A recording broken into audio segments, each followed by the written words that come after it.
What's going on, everybody? It's Manny here, and today I wanted to talk about one of the greatest comic book movies of all time, maybe even the greatest movie of all time, The Dark Knight. More specifically, I wanted to analyze the opening scene of the movie and see what makes this scene stand out and how the scene draws the attention of its audience. So, let's talk movies.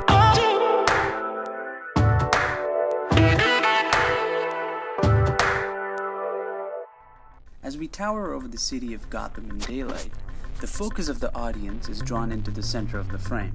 At this center sits a tower. We focus in on this tower. Now, Christopher Nolan uses the technique of slow focus to dramatically and steadily pull the viewers into this world.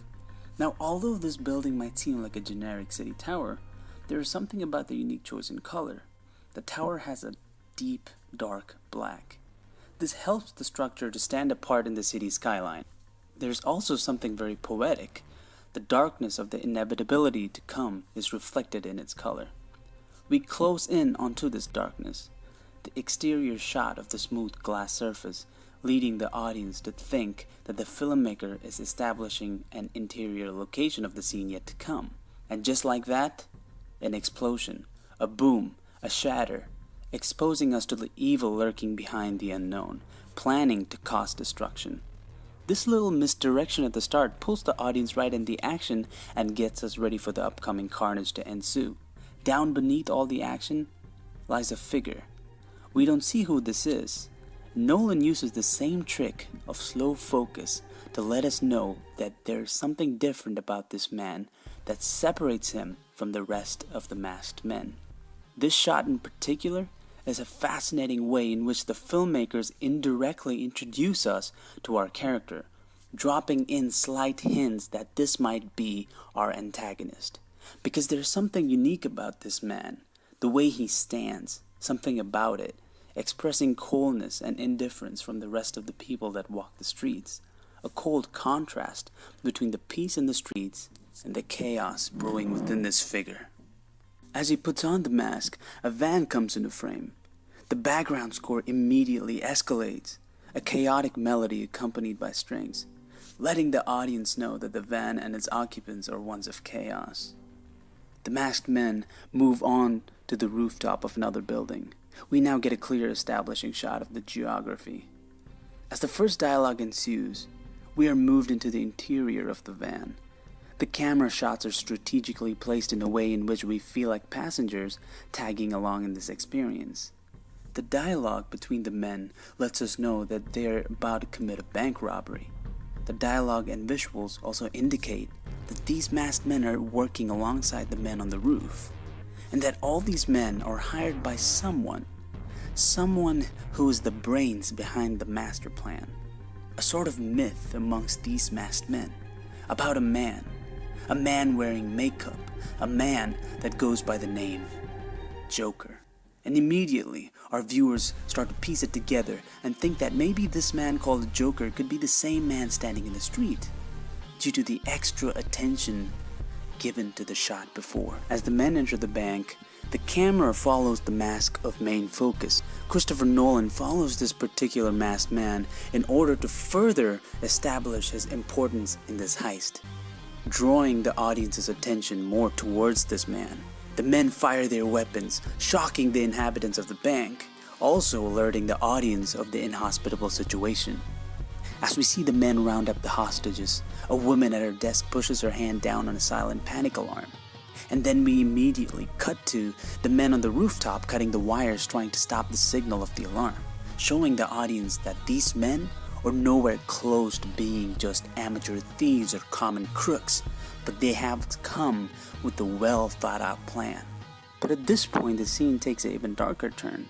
Just when we were beginning to think that these men were working together, one of the men kills another as soon as he said that his job was done. This elevates the tension of the scene. The man storms down to the bank vault and starts to drill into the huge metal door. Meanwhile, the men threatening and holding the hostages are taken by shock when one of them is taken down by a loud shotgun blast. Boom! The glass shatters, the same way it did at the beginning of the scene, revealing us to the evil lurking within. We were misled once again by the filmmakers. Just when we thought that this man might be one of law, someone who would try to save the people, the dialogue lets us know that this man works under a higher authority, the mob. We are living in a corrupt city run by the mob. Christopher Nolan does this constantly throughout the entire movie. He cleverly uses dialogue to let the audience know about the situation and builds a world around a small event without dumping exposition on his audience. When we cut back to the vault, another man is taken out. This once again creates a very distrustful environment for the characters and the viewers. The man collects all the money, puts it in a bag, and puts them in a group. We now build up to the end of the scene. Now the man that hasn't spoken the whole time, the man of our main focus, is faced with a gun. Now in this confrontation, the slow camera movement and dialogue makes us feel like the man of main focus has the upper hand, that he has a plan, and just like that, a shatter. A school bus pulls into the bank, hitting the last man. Once again, the shatter reveals us to the evil inside. Another masked man emerges. He's also part of the heist, and as soon as the men load up all the cash, the last man is taken out by our mystery man. And as he sets up to leave, his attention is drawn by the man shot down. He walks towards him, and our tension builds up as we wonder what he might do to this man. The dialogue again builds up this world of criminals, letting us know that even the simple code of honor among thieves doesn't exist in this world. And finally, after all the anticipation and all the misdirection, we are revealed to our mystery man.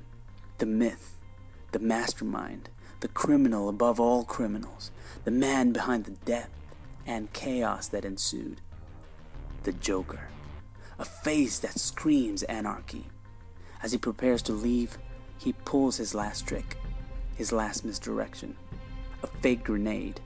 He leaves in a school bus. The filmmakers finally add a small sense of irony with the ultimate agent of chaos, leaving in a vehicle used for the innocent.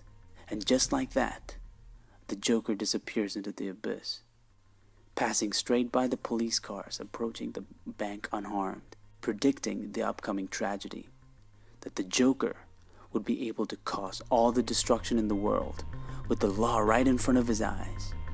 And the only thing that could stop this chaos would be chaos itself.